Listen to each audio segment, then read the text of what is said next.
Ok, on va reprendre. Donc, cette fois, c'est moi qui vais prendre la parole. Je ne vais pas vous parler d'observatoire. Je vais vous parler de données, de sciences ouvertes, de données faire. En général, quand on prononce ces mots, les gens ils s'enfuient en courant. Mais bon, je vais essayer de vous montrer que ça peut être quand même c'est un sujet quand même important.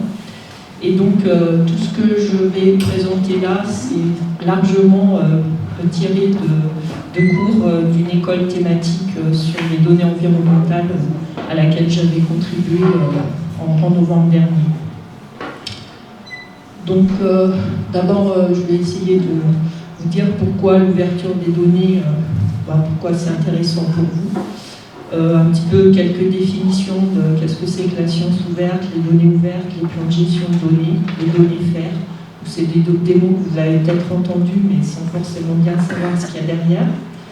Et après, dans une deuxième partie, j'essaierai de vous montrer ce qu'on fait plus particulièrement dans l'IR Oscar, avant de finir par quelques messages à emporter. Donc, vous avez peut-être entendu parler de plans ambitieux du ministère de la Recherche française pour aller vers la science ouverte. Il y a aussi des questions de souveraineté européenne sur les données. Donc, ces plans sciences ouvertes sont en général déclinés par les différents instituts. Il y a, pour ce qui concerne les publications, l'archive ouverte HAL. Et puis, dans pas mal de projets maintenant, en particulier les projets ANR, les PEPR, on demande aux gens de faire des plans de gestion de données et de mettre leurs données à disposition. Et au niveau européen, il y a une initiative qui s'appelle European Science Cloud, qui en gros, on veut essayer de ne plus dépendre des GAFAM. Je ne sais pas si ça marchera. Et puis, dans les projets européens, il y a aussi des obligations d'ouverture des données. Et puis, surtout pour les doctorants, lorsque vous allez vouloir publier vos résultats de thèse, maintenant, il y a de plus en plus d'éditeurs qui vont aussi vous demander de publier vos données, éventuellement aussi vos codes, tous les codes que vous avez utilisés, les traitements que vous avez pu faire. Donc, pourquoi est-ce que c'est intéressant de faire ça? Donc, la science ouverte, il y a beaucoup de volets, mais sur ce qui concerne les données, l'intérêt d'ouvrir des données, c'est de capitaliser sur les résultats précédents et puis éviter de refaire ce qui a déjà été fait. Ça permet aussi d'encourager la collaboration, parce qu'il s'il y a des gens qui utilisent vos données, il y a peut-être des retours, ce que vous allez avoir sur vos données. Ça doit aussi permettre d'accélérer l'innovation, et puis ça peut, avec tout ce qui est sciences participatives, impliquer les citoyens et la société. Et puis il y a un aspect un peu transparence aussi des résultats de la science vis-à-vis de la société. Après, il y a un point aussi assez intéressant. Il y a eu des études qui montrent que finalement, les données, ça se perd assez rapidement. Donc ça, c'est une étude en écologie. Donc en gros, entre 91 et 2011, 17% des données perdues par an, donc 80% au bout de 20 ans en écologie. Et ce graphique est assez intéressant. Donc vous avez collecté vos données sur le terrain. Donc au départ, vous publiez vos données, vous vous rappelez bien ce que vous avez fait. Plus le temps passe, plus vous oubliez les détails spécifiques sur vos données, comment vous les avez eues, les petites erreurs qu'il y avait, les petits problèmes. Puis après, plus le temps passe, plus vous oubliez. Éventuellement, votre disque dur il crache et pof, vous perdez tout. Et puis, éventuellement, vous partez à la retraite. Donc là, c'est pareil, tout est oublié. Puis après, le jour où vous mourrez, l'info est perdue. Et donc, voilà, ça, c'est une perte du capital scientifique. Donc, les avantages, parce qu'il y en a quand même à ouvrir vos données pour les chercheurs, ça vous permet quand même de gagner en visibilité. Si vous mettez vos données à disposition, qu'elles sont réutilisées, on va vous citer. Ça peut permettre aussi de développer des collaborations. Et puis, au niveau scientifique, ça permet de revisiter des données plus anciennes avec des méthodes plus modernes. Par exemple, ici, une illustration avec le big data actuellement. Donc, d'abord, on faisait de l'empirisme, ensuite un peu de théorie. Après, on a eu les premiers ordinateurs, et puis maintenant, on a de la science qui est vraiment basée sur les données. Et pour la société, ça permet un meilleur usage de l'argent public et d'impliquer plus particulièrement les citoyens. Donc, quelques définitions. Alors, on parle souvent du cycle de vie des données. Je vais changer de main. Donc, et de plans de gestion des données. Donc, en fait, quand vous avez une idée de recherche, dans ces plans de gestion de données, on vous demande déjà de penser à ce que vous allez faire de vos données. Donc après, au fur et à mesure, vous collectez vos données. C'est bien déjà de commencer à les documenter, de mettre un certain nombre de métadonnées. Où était mon capteur, quelle période j'ai documenté, etc. Ensuite, vous commencez aussi à les stocker, les sauvegarder. Ensuite, vous faites de l'analyse de vos données. Donc il y a des traitements, donc aussi des métadonnées associées. Puis une fois que vous publiez vos résultats, on peut vous demander de les mettre dans des entrepôts. Il faut encore faire de la métadonnée. Et puis après, il y a la question de l'archivage long terme, qui est une question en fait qu'on n'a pas vraiment bien résolue. Les seules choses qui soient à peu près bien faites pour l'instant, je dirais que c'est les thèses, puisqu'il y a le CINES qui a vraiment cette mission au niveau français pour garder sur le long terme les thèses, mais l'archivage long terme, ça veut dire qu'est-ce qu'il faut que je mette comme info si dans 10 ans, dans 20 ans, dans 100 ans, on veut réutiliser mes données. Donc ça pose pas mal de questions. Et puis ce processus, si les données sont réutilisées, on a un peu le processus qui va se réitérer. Donc en gros, ce plan de gestion de données, ça vous pose des questions sur comment je vais acquérir mes données, les documenter, les gérer, les conserver et les diffuser. Donc en général, un plan de gestion de données, donc c'est un document. Maintenant, dans un projet ANR, c'est obligé d'en faire un au bout de 6 mois. Sinon, a priori, on vous coupe les financements. Donc voilà, ça fait une petite motivation.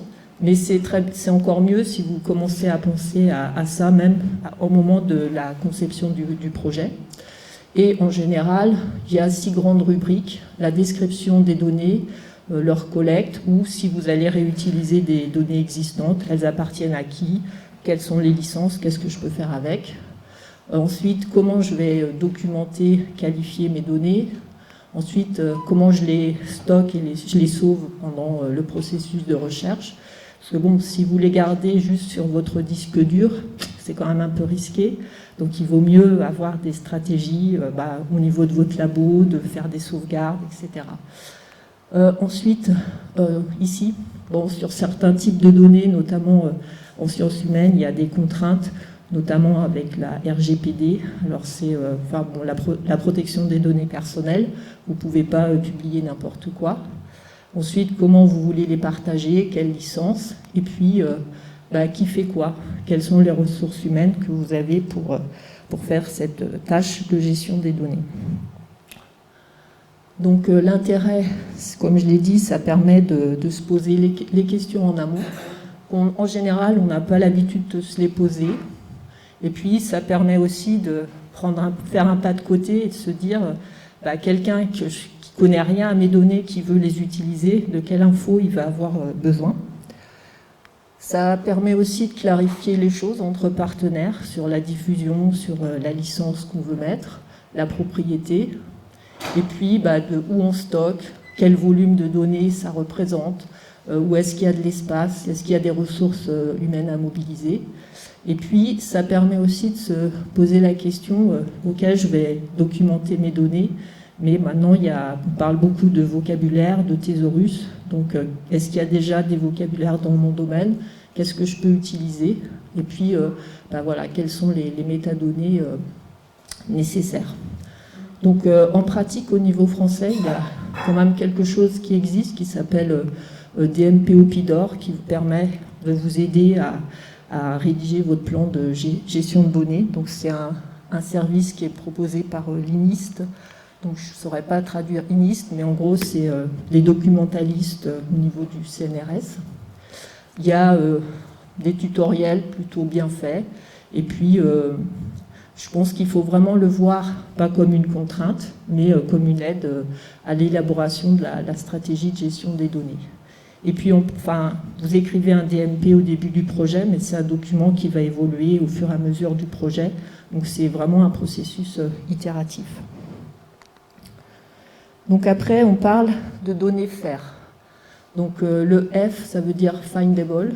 Donc, on doit pouvoir trouver vos données via des portails de découverte, des métadonnées qui vont documenter le contexte. Les données doivent être accessibles. Donc ça veut dire qu'on peut les télécharger. Interopérable, en fait, ça c'est plutôt pour les machines. Les machines, elles doivent pouvoir, les ordinateurs entre eux, pouvoir récupérer les données. Donc ça suppose des standards, puisque les machines, c'est pas comme les humains, c'est pas très adaptable. Donc il faut des règles, il faut des normes. Et puis la R, c'est reusable, donc ça veut dire des formats ouverts. Typiquement, si vous mettez un fichier Excel, peut-être que dans quelques années, vous ne pourrez plus le lire. Il y a des formats type CSV, type texte, ça, normalement, on peut les lire tout le temps. Donc, il y a des choix. Pardon ? Ça n'est jamais le cas. Donc, ça, c'est un truc pour le futur. Non. Les formats ouverts, ou la réutilisation des données ? Bah, si, quand même. On tombe sur des problèmes où ce n'est pas les mêmes logiciels, ce n'est pas les mêmes données. Bah justement, disons que déjà des formats ouverts type fichier texte, par exemple, qui ne soient pas du Excel, normalement, ça, après, il y a toujours des outils open source qui permettent de les lire. Donc, il y a des formats ouverts. Le PDF, c'est un format ouvert. Donc, par contre, Word, non, c'est pas un format ouvert. Et puis aussi, il faut une licence. Il faut que les gens ils sachent ce qu'ils ont le droit de faire ou pas. Une info sur la qualité de vos données et puis une documentation de comment vous avez produit vos données. Donc je vais essayer de détailler un petit peu ce que ça veut dire chaque lettre. Donc le findable, donc pour les machines, ça se traduit par des identifiants uniques sur vos données, au même titre que sur la publication que vous allez faire, il y a un DOI, on peut avoir aussi un identifiant sur ces données. Découvrable, ça veut dire des métadonnées riches, donc il y a quand même pas mal d'informations, et puis qu'on puisse les trouver, donc ça fait référence à ce qu'on appelle des catalogues. Alors, pour être un petit peu plus concret sur riche, qu'est-ce que ça veut dire ? Donc il y a une personne qui a proposé un peu 5 classes, donc des attributs basiques. C'est un titre, un résumé, qui a produit ce jeu de données, et puis on doit savoir assez vite de quoi il s'agit. Ensuite, plutôt des choses sur pourquoi ce jeu de données, donc c'était quoi l'objectif de la recherche, de leur collecte, le contexte, quel est leur statut, l'accessibilité, donc quand est-ce que ça a été créé, où est-ce que c'est stocké, où est-ce qu'on peut les avoir. Et puis après, un peu les formats de fichiers, quels vocabulaires ont été utilisés, et puis des descripteurs sur la qualité. Donc pour ça, il y a un certain nombre de standards. Donc, et ces standards, ça permet un peu à tout le monde de parler le même langage. Donc le standard assez répandu dans notre domaine, ça s'appelle Dublin Core. Donc il y a 15 informations obligatoires, un titre, un sujet, une description, les auteurs, les droits sur les données. Un standard dont on parle souvent, c'est ISO 19115, donc ça c'est plutôt relatif aux données géographiques, et l'Europe l'a dérivé en norme Inspire, ça parle peut-être à certains d'entre vous, et voilà, qui est ce que je viens de dire. Et puis peut-être quelque chose qui vous intéresse plus, justement quand vous publiez vos jeux de données, il y a DataCite, donc là c'est là où en gros c'est les standards pour mettre un DOI sur vos données. Donc, qu'est-ce qu'on met dans ces métadonnées? Donc, en gros, c'est quoi, de quoi on parle, un titre, un résumé, des mots-clés, les thématiques, où, donc, quelle est l'extension spatiale du jeu de données, quand, l'extension temporelle, qui, donc, c'est quelles sont les personnes qui ont collecté ces données, leur organisme de rattachement, et puis comment. Donc là, c'est plutôt quelles méthodes ont été utilisées. Et puis pour le partage et la réutilisation, donc les conditions d'accès et d'utilisation et les formats. Donc voilà, ça paraît un petit peu rébarbatif comme ça, mais bon, c'est fort utile. Alors après, vous me direz, ok, c'est sympathique, mais qu'est-ce que c'est qu'un jeu de données? Comment je fais pour découper mes données en morceaux? Alors là, bon, malheureusement, ce serait trop simple s'il y avait une réponse unique. Un jeu de données, c'est un ensemble d'observations pour lequel un regroupement fait sens. Donc nous, on parle d'observation. Si on est sur un bassin versant, vous allez mesurer de la pluie, la météo, le LAI. Vous pouvez vous dire, je vais faire un jeu de données par type de variable. Donc là, vous en aurez 3. Un jeu sur la pluie, un jeu sur la station météo, un jeu sur le LAI. Bon, vous pourriez dire aussi, je vais faire chaque station, ou alors carrément toutes les données du site. En fait, ça dépend vraiment d'un certain nombre de critères. Il faut prendre en compte que si vous regroupez trop de trucs, ça devient quand même difficile de décrire ce qu'il y a dedans. Par contre, si vous faites très fin, vous devrez faire les métadonnées pour chaque station, par exemple. Donc là, ça devient lourd. Donc, les critères qui peuvent vous aider à réfléchir, est-ce que c'est les mêmes personnes qui ont collecté les données? Est-ce que c'est le même objectif scientifique? Il peut y avoir une logique par objet d'intérêt, par exemple, voilà, toutes les données sur un bassin versant ou sur un glacier, ou alors des données, des traitements identiques. Donc, par exemple, si on a tout un stade de variables qui sont acquises avec la même centrale d'acquisition, ça peut faire sens de les mettre ensemble. Après, ça peut être aussi la résolution spatiale ou temporelle. Un exemple, vous faites de la pluie, vous avez un réseau très lâche qui fait de la pluie journalière, puis quelques pluviaux à 5 minutes. C'est peut-être pas pertinent de les mettre ensemble, d'autant que peut-être il y en a un qui est beaucoup plus étendu dans le temps que l'autre. Et puis après, il faut éviter aussi des jeux de données peut-être trop volumineux. Et puis le pourquoi on le fait. Parce que si vous faites un jeu de données qui est relié à un article, il y a une logique à les mettre ensemble. Donc voilà, malheureusement, il n'y a pas forcément de règles simples. Et puis donc, ça c'était pour les jeux de données. Donc après, on a une observation. Donc quand on parle de capteurs, une chronique d'une variable mesurée à un endroit. Donc il y a aussi des standards qui s'appellent Observation and Measurement, donc, qui définit une observation. Donc c'est une action, on a un résultat, donc c'est un chiffre ici, d'une propriété observée, donc par exemple l'intensité de pluie ou la vitesse du vent ici, sur un objet d'intérêt. Donc ça va être, je sais pas, au-dessus de cette maison par exemple. Et puis il y a ça coupe un peu, malheureusement, avec une procédure. Donc ça, c'est la méthode de mesure. Donc voilà, ça vous permet un peu de structurer votre réflexion pour savoir comment documenter les données. Donc après, où est-ce qu'on trouve les données? On trouve ça souvent dans ce qu'on appelle des catalogues. Donc ça permet de classer, d'indexer, de découvrir déjà les métadonnées. Et c'est souvent, ça donne des vues un peu thématiques ou communautaires. Donc quand vous avez déjà des entrepôts de données, comme peut-être vous connaissez Zenodo, c'est déjà un catalogue. Ou pour les données géographiques, c'est souvent un outil qui s'appelle GeoNetwork. Donc ce qu'il faut retenir, c'est les données, qui est-ce qui les décrit? C'est vous, les producteurs. Donc c'est quelque chose que vous ne pouvez pas vraiment déléguer. Après, vous allez pouvoir les exposer sur ces catalogues. Et puis le minimum d'informations, c'est le qui, quoi, quand, où, comment.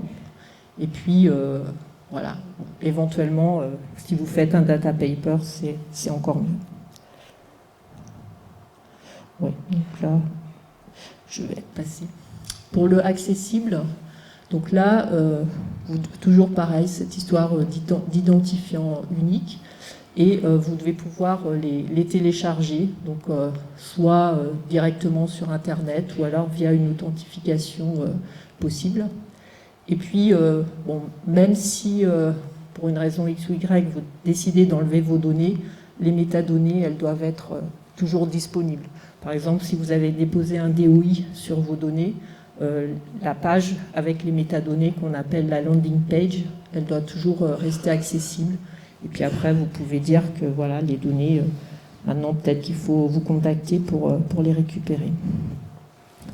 Donc pour rendre vos données accessibles, c'est un petit peu ce que je viens de dire, ça peut être un lien web, une page internet, ça peut être des bases de données relationnelles, donc on va dire que c'est du plus simple au plus évolué. Donc maintenant on passe à ce qu'on appelle des bases de données NoSQL. C'est un peu des endroits où on peut mettre différents types de données, de la photo, de la vidéo, des formats texte. Donc ça, c'est ce qu'on essaye, ce qu'on veut faire pour Oscar. Et puis après, il y a des catalogues ou des entrepôts thématiques ou institutionnels. Alors, je passe. Donc la question des entrepôts. Donc un entrepôt, c'est un endroit ou une infrastructure qui vous permet de mettre vos données et a priori ça permet de les conserver sur au moins 5 à 10 ans. Donc c'est un peu pour tous les types de données. Et je pense que la difficulté principale maintenant, c'est que il y a une explosion d'entrepôts. Donc il y a les éditeurs qui en donnent, qui en proposent. Donc il y a des entrepôts un peu généralistes comme Zenodo, plutôt disciplinaires, donc pour nos domaines, Pangaea. Puis maintenant les instituts, chacun aussi fait son entrepôt. Donc INRAE, c'est Data INRAE, l'INE a proposé Indores, l'IRD a aussi son entrepôt. Donc il y a des endroits où on trouve des annuaires. Donc après, le choix, c'est vraiment en fonction de la discipline aussi, parce que certains entrepôts sont un peu disciplinaires. Et puis, ça dépend aussi. Je pense que c'est bien de pouvoir, on va dire, discuter avec des personnes qui vont vous aider à vous orienter. Parce qu'il y a maintenant beaucoup d'offres. Bon, l'interopérabilité, ça c'est toujours le truc un petit peu plus compliqué à comprendre, parce que ça concerne plutôt les machines. Donc ça veut dire que les machines, elles vont être capables de communiquer entre elles les métadonnées selon des standards, qu'il y a une interopérabilité, je dirais, de transfert des données, puis après il y a ce qu'on appelle l'interopérabilité sémantique. Donc là, ça veut dire que les vocabulaires, en fait, puissent être partagés. C'est-à-dire que sur une machine, si vous appelez quelque chose, par exemple, pluie, que sur une autre, ça s'appelle précipitation, qu'ils sachent que ça veut dire la même chose. Et voilà. Et donc, toujours, on a aussi des identifiants pérennes sur les outils et puis ces protocoles d'échange. Mais en général, ça, c'est pas trop du domaine des scientifiques, c'est dans les entrepôts ou les bases de données. Donc sur ces vocabulaires, donc on a un petit peu une hiérarchie, des glossaires, donc c'est le niveau le plus simple.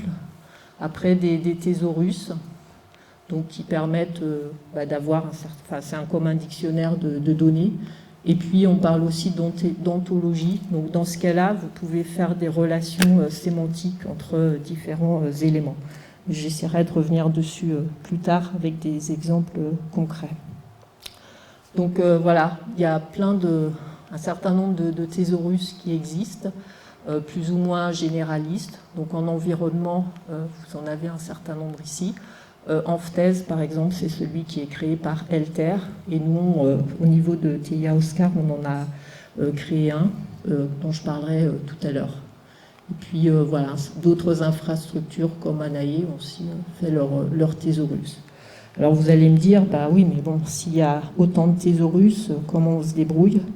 Bah, en fait, il y a moyen de faire des liens, de dire que tel vocabulaire dans le thésaurus en thèse, ça veut dire pareil que ce vocabulaire dans Oscar. Mais je reviendrai dessus tout à l'heure. Et puis, donc, le dernier, c'est le reusable. Donc, il faut que quelqu'un qui n'a pas acquis vos données puisse les utiliser. Donc, il faut qu'elles soient bien décrites, que la provenance soit aussi bien détaillée. Faut que vous donniez les conditions d'utilisation, donc mettre une licence. Et puis, voilà, l'histoire des formats standards de votre domaine qui soient auto-documentés et qui soient ouverts. Alors, donc bon, là, c'est un petit peu une synthèse de ce que j'ai déjà dit. Les métadonnées sur les jeux de données, quoi, quand, où, sur les observations. Donc là, par exemple, sur les observations, c'est là où on va dire quelle est la variable mesurée, son unité, dans quel fuseau horaire, à quel endroit. Et puis, par exemple, pour les données géographiques, quel est le système de projection, par exemple. Et puis, bon, la provenance, c'est plutôt voilà, tout ce que, les niveaux de qualité, quel protocole, quels logiciels ont été utilisés, éventuellement les codes qui ont été utilisés et qui sont les personnes qui ont fait ça. Alors, la question des licences. Donc là, ça permet de formaliser les conditions de réutilisation. Mais bon, ça a une valeur juridique, on va dire. Donc, quand vous choisissez la licence, vous devez vous dire, voilà, est-ce que je veux être cité? Est-ce que j'autorise les usages commerciaux ou pas sur mes données? Est-ce que je veux autoriser les gens à créer des produits dérivés avec mes données? Et donc, une fois que vous avez choisi une licence, vous ne pouvez pas repasser à une licence plus contraignante. Donc, c'est forcément dans le sens d'une plus grande ouverture. Pardon ? C'est irréversible. Oui. Et donc, je pense que les licences que vous connaissez peut-être plus, c'est les CC BY, licence Creative Commons. Mais parce que bon, au niveau français, on a encore voulu être un peu original. Donc, l'État français avait créé ses propres licences Etalab. Mais bon, récemment, ils ont permis qu'on utilise le CC, les Creative Commons. Donc je vais peut-être y aller directement. Donc dans les Creative Commons, en fait, il y a 4 licences. Le CC0, là, les gens ils peuvent faire tout ce qu'ils veulent. Ils sont même pas obligés de vous citer. Donc c'est quand même pas forcément recommandé. Le CC BY, au moins, ils doivent vous citer. Donc ça permet une reconnaissance de votre travail. ND, ça veut dire que vous ne voulez pas que les gens puissent créer de produits dérivés à partir de vos données. Donc, ce n'est pas forcément non plus une très bonne idée parce que bon, ça peut limiter un peu l'utilisation. Bon, après, NC, c'est pas d'usage commercial. Donc là, il y a souvent du débat dans la communauté scientifique en disant non, moi je ne veux pas que mes données soient utilisées pour faire de l'argent, puis d'autres qui disent après tout, si ça permet de créer de l'emploi ou de l'activité économique, pourquoi pas. Et puis SA, c'est que les gens doivent les partager avec la même licence. Donc bon, nous on recommande plutôt le CC BY en fait, qui permet qu'au moins vous soyez cité, mais bon, il n'y a pas trop de restrictions.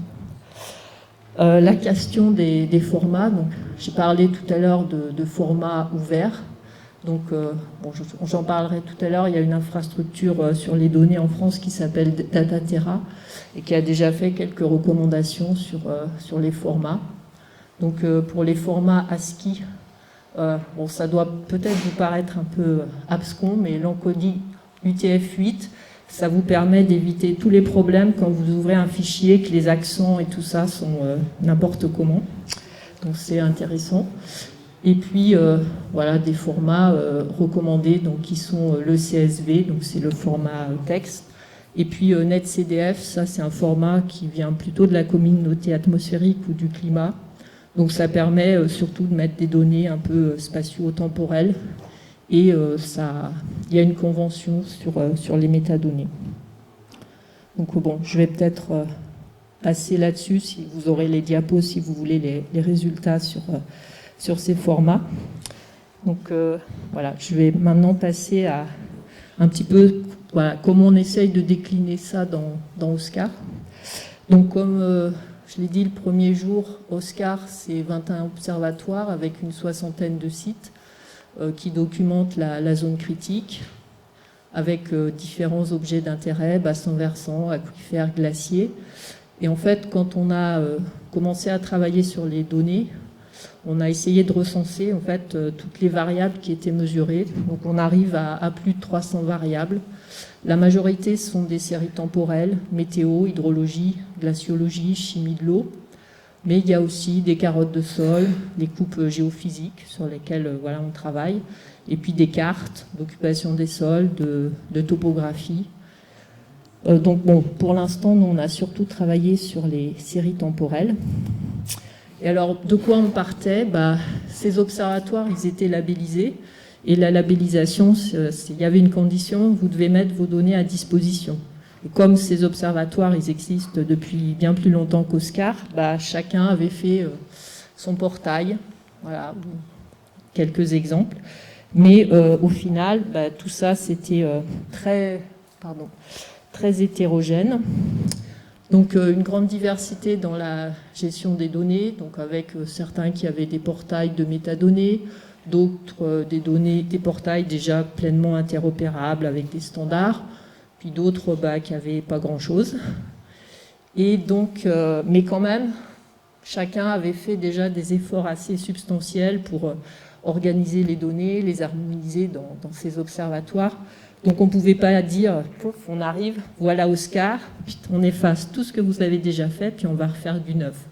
Bon, ça, je pense qu'on aurait tout de suite perdu tout le monde. Donc ce qu'on a proposé, c'était plutôt de repartir de ce qui existe dans les observatoires, avec différents formats, différents modes d'organisation, et de leur demander de mettre leurs données dans ce qu'on a appelé un format pivot TIA OSCAR. Donc en gros, on leur demande de nous fournir un certain nombre de métadonnées. Ces métadonnées, nous, on les a prises en mixant un certain nombre de standards, ce dont j'ai parlé tout à l'heure. Et puis, au niveau du portail central, c'est là où on va offrir un certain nombre de services. Donc un portail pour trouver les données, des services entre machines, où on va par exemple pouvoir transférer le catalogue de données, puis à terme, un endroit où les gens pourront aussi télécharger les données. Alors, oui, et aussi on a commencé par faire le plan de gestion de données de TIA OSCAR, parce que comme on a eu un projet ANR, on a dû faire le plan de gestion des données. Alors, en fait, c'était quand même assez intéressant, parce que ça nous a obligés un peu à préciser le qui fait quoi dans les observatoires.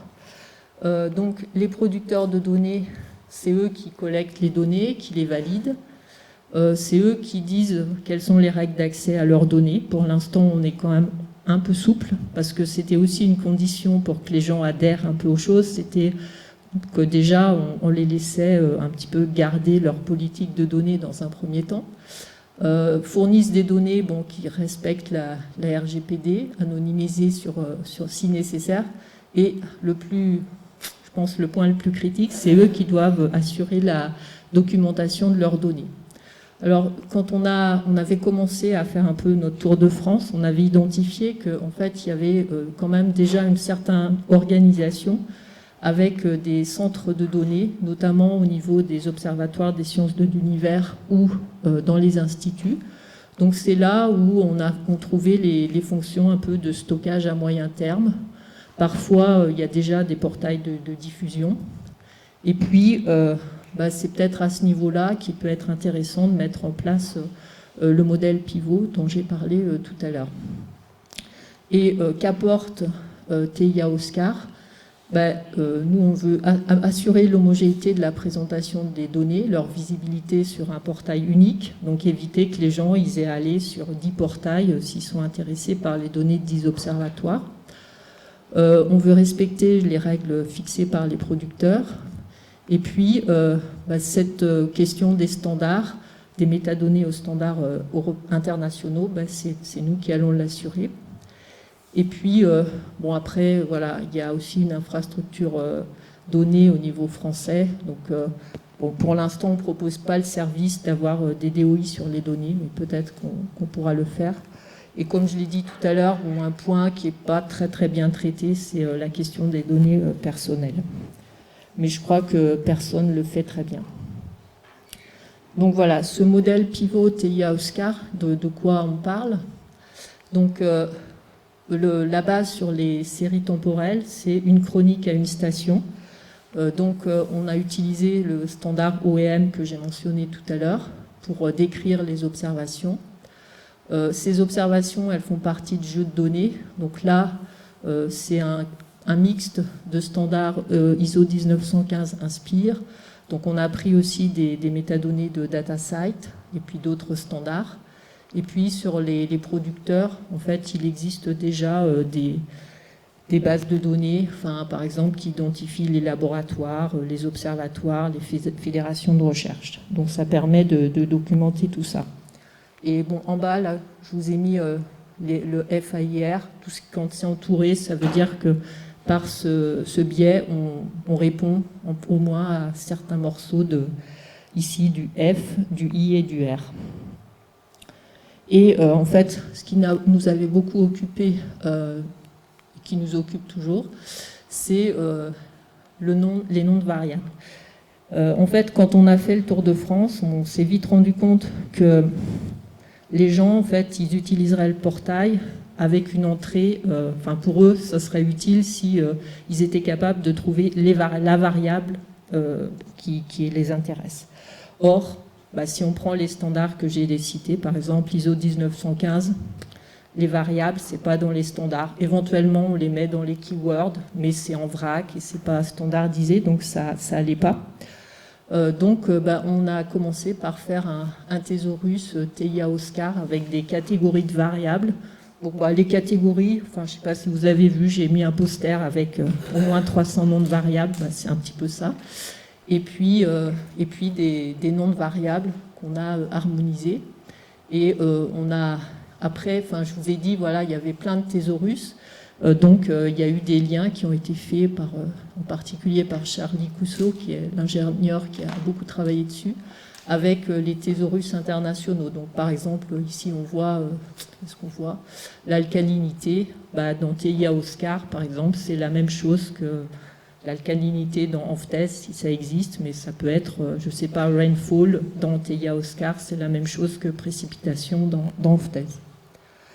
Donc, et ça, on l'a publié avec des standards du web, donc ce qui fait qu'on a un vocabulaire qui est FAIR aussi. Alors ça, c'était, on va dire, au début, et c'était plutôt avec une idée découverte. Donc, quand vous allez sur un portail, vous êtes intéressé par l'humidité du sol, par exemple. Si vous voyez une liste de variables où il y a humidité du sol à 5 cm, humidité à 1 mètre, et puis ça vous fait une liste de 40 variables, ça ne va pas le faire. Donc on avait simplifié, parce qu'en fait, je vous ai dit tout à l'heure, on avait 300 variables, mais en fait, quand on listait ce que les gens avaient sur leur portail, il y en avait 3000. Mais il y en avait un qui disait rainfall, precipitation, et puis en français, en anglais. Donc pour la découverte, c'était bien d'avoir simplifié, mais maintenant qu'on veut pouvoir offrir la partie téléchargement des données, il faut que quand les gens téléchargent, ils soient capables de distinguer l'humidité qui est à 5 cm et celle qui est à 1 mètre, et que ce ne soit pas les deux soil moisture. Donc en fait, Charlie a retravaillé le thésaurus, et en fait, en s'appuyant, donc voilà, il y a des gens qui travaillent sur des modèles de noms de variables. Donc maintenant, il y a un standard qui s'appelle iAdopt, et qui est recommandé par le Research Data Alliance, qui décrit la variable, Vous mesurez quelque chose sur une propriété, sur une entité, puis avec un certain nombre de contraintes. Alors je vais vous montrer un exemple, ce sera je pense plus éclairant. Donc en fait, un nombre de variables compliquées comme celui-ci, coliform colony forming unit density in karstic water at 30 cm depth, vous le décomposez en unités un peu élémentaires. Donc en fait, la propriété, alors, est-ce que je l'ai? Ouais, c'est bizarre, c'est pas ce que je voulais.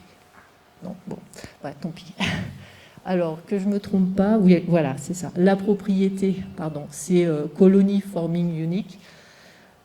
Sur une entité, c'est les bactéries coliformes.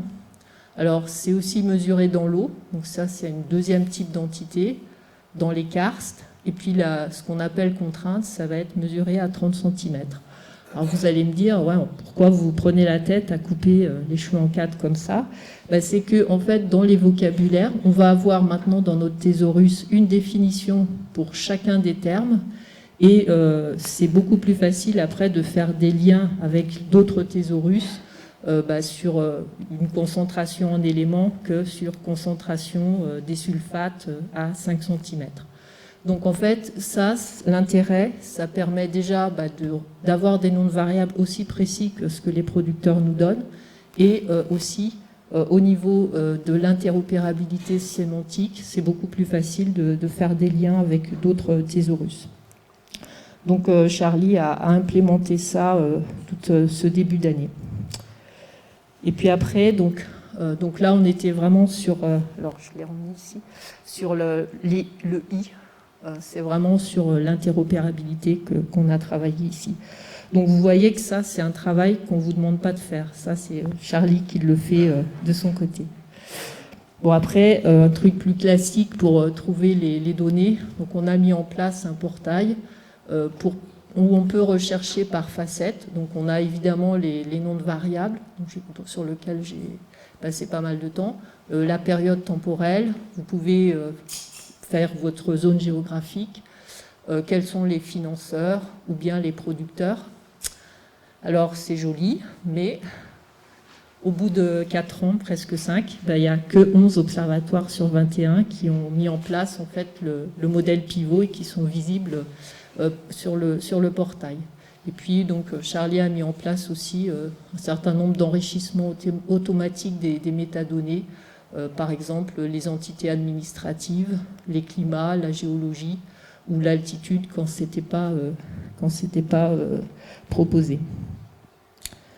Après, au niveau catalogue, enfin interopérabilité et catalogage, alors c'est dans mon petit graphique de tout à l'heure,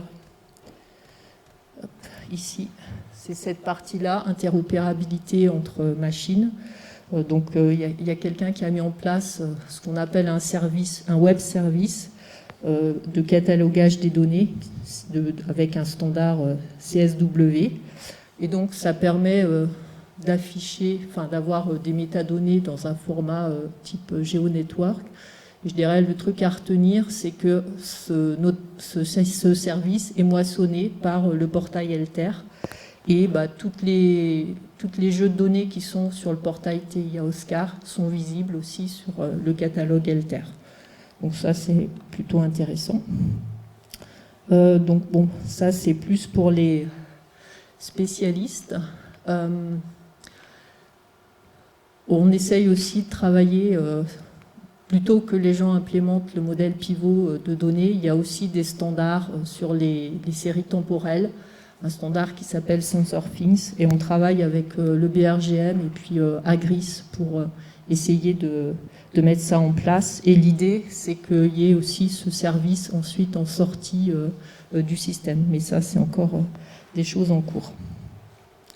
Donc si je résume un petit peu ce que permet de faire TIA Oscar, donc vous avez les producteurs qui ont leurs données organisées comme elles peuvent. Donc pour le moment, on avait demandé de mettre en place le format pivot. Voilà, on teste aussi cet outil SensorThings. Donc à l'intérieur de notre système, on peut... alors, je vais me rapprocher ici parce que je ne vois plus trop bien. voilà, on a la partie, voilà, on récupère les métadonnées, il y a la partie administration, et puis, enfin voilà, surtout, ce qui est intéressant, c'est ce qui est en bleu.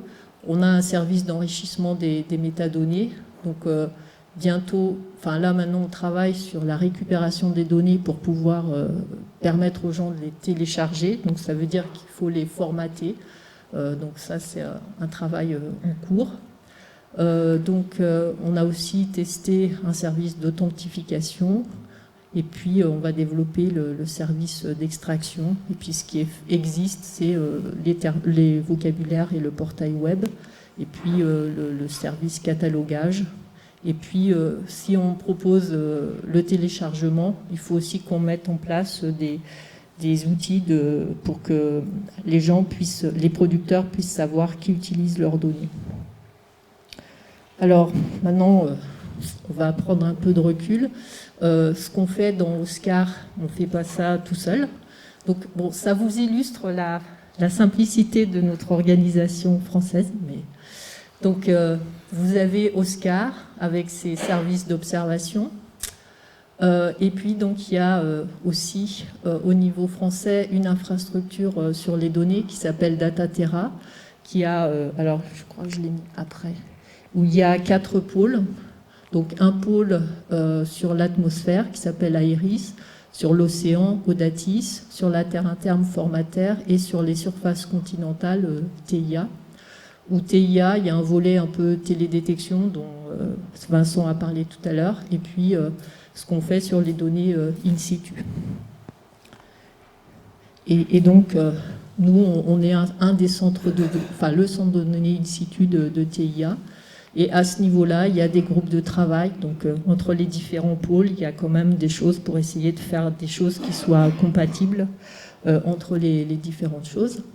Et puis, on a parlé de Helter, où donc il y a le réseau des zones ateliers, avec ces différentes zones ateliers, qui a aussi une initiative sur la gestion de ces données. Et on est ensemble dans Helter. Donc voilà, il faut qu'on arrive à envoyer nos données vers Helter. Et puis les données du RZA, elles vont aussi dans un autre pôle de données sur la biodiversité. Donc voilà, ça veut dire qu'il faut que tous ces gens-là essayent de discuter ensemble et harmonisent un petit peu leurs pratiques. Puis bon, après, ça va peut-être s'arranger puisque le PNDB, il va rejoindre DataTerra. Donc on n'aura qu'une seule infrastructure autour des données. Donc voilà, pour finir.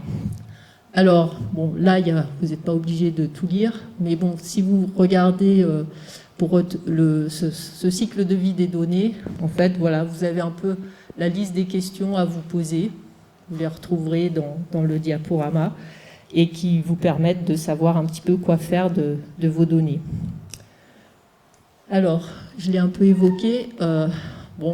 La gestion des données, c'est assez complexe. Ça nécessite un peu de compétences, mais surtout beaucoup de temps. Et comme toutes ces données sont quand même payées par l'argent public, donc c'est quand même important qu'elles soient mises à disposition de tous. Mais on voit bien que l'écosystème de gestion des données, c'est quand même bien complexifié avec tous ces niveaux d'organisation. Donc, il faut essayer de trouver le bon niveau auquel vos données peuvent être gérées un peu dans votre environnement proche. Donc les infrastructures comme Oscar, ça permet d'offrir de la visibilité à vos données, mais a priori, elles ne vont pas gérer et organiser les données à votre place. Donc le plan de gestion des données, ça permet de clarifier un peu le qui fait quoi, de se poser les bonnes questions. Et puis, la formation, alors j'ai mis les doctorants, mais aussi les chercheurs, c'est quelque chose quand même d'assez fondamental. Donc cette présentation y contribue. Donc qui fait quoi? Donc faire un système d'information, c'est quand même assez long. Voilà, nous, ça fait 5 ans qu'on a commencé et je dirais qu'on est largement qu'au milieu du gué. Et c'est bien d'avoir plutôt des permanents qui peuvent accompagner les chercheurs. Remplir les fiches de métadonnées, c'est un peu ennuyeux. Pour l'instant, c'est pas très valorisé. mais malheureusement, il n'y a que les chercheurs ou les gens qui ont collecté les données qui peuvent le faire. Donc, tout ce dont j'ai parlé aujourd'hui, les métadonnées, etc., ça peut vous aider à avoir un petit peu déjà des guides, et puis on essaye d'harmoniser les choses, et puis de vous proposer des outils pour faire ceci. Par exemple, le modèle pivot TIA Oscar, Charlie a fait des scripts R à partir de fichiers CSV pour faire ça de manière un petit peu automatique. Donc c'est ça un petit peu les outils qui vont avoir une valeur ajoutée. Et puis après c'est pareil, si on partage les outils, les méthodes, après ça facilite l'interopérabilité, ça minimise le travail. Mais il y a effectivement un gros travail à faire au départ. Sur l'interopérabilité, bon, la partie technique, a priori c'est pas votre rôle. C'est plutôt TIA Oscar qui va s'en charger. Par contre, l'interopérabilité sémantique, ça reste quand même plutôt à la charge des producteurs. Mais bon, nous, on essaye de proposer des vocabulaires contrôlés pour rendre les données plus faciles à réutiliser par d'autres. C'est aussi important pour que les autres réutilisent vos données d'avoir la provenance et comment vous avez fait. Alors pour l'instant, par exemple dans le format pivot TIA Oscar, on a mis des métadonnées obligatoires, recommandées et optionnelles. La méthode, c'est encore optionnel, mais je pense qu'il y a un moment où il faudra qu'on la mette aussi obligatoire. Mais bon, c'était aussi pour aider les gens à faire déjà un premier pas, parce que si on leur demande de remplir 70 champs de métadonnées, ils vont s'enfuir en courant. Donc on a fait un petit peu plus simple. Donc comme je l'ai dit, utilisez aussi des formats ouverts et puis pensez aux licences sur les données. Donc au niveau Oscar, donc comme je l'ai déjà dit, c'est quand même aux fournisseurs de documenter leurs données.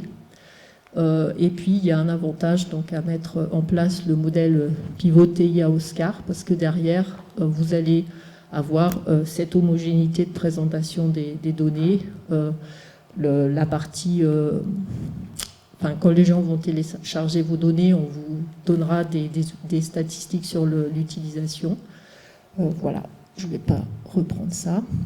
Alors après, en guise un peu de conclusion, des données faire, en fait, c'est pas un peu binaire. Je suis faire ou je suis pas faire, mais c'est plus un chemin. Donc c'est plutôt, maintenant on raisonne plutôt sur un degré de férisation de ces données. Et on a parlé de l'évaluation des services nationaux d'observation. On leur avait proposé un petit outil Excel avec un petit questionnaire où à la fin ils avaient quel était leur pourcentage sur le F, le A, le I et le R. Donc c'était des questions relativement simples pour rendre, je dirais, intelligibles les critères F, A, I, R, où quand vous les lisez, vous ne comprenez pas grand-chose, parce que c'est du truc d'informaticien pour des informaticiens. Et puis, j'ai rajouté ce matin cette diapo, c'est Sylvie Gall, avec lesquelles je travaille beaucoup sur ce projet, qui nous a envoyé cet article qui vient de paraître dans Nature. Many researchers say they share data, but don't. Donc, et sa conclusion, c'est The power to move data sharing forward rests with those that have currency with researchers to change the culture. J'espère que j'ai contribué à changer un petit peu cette culture sur les données. Et voilà, je vous remercie.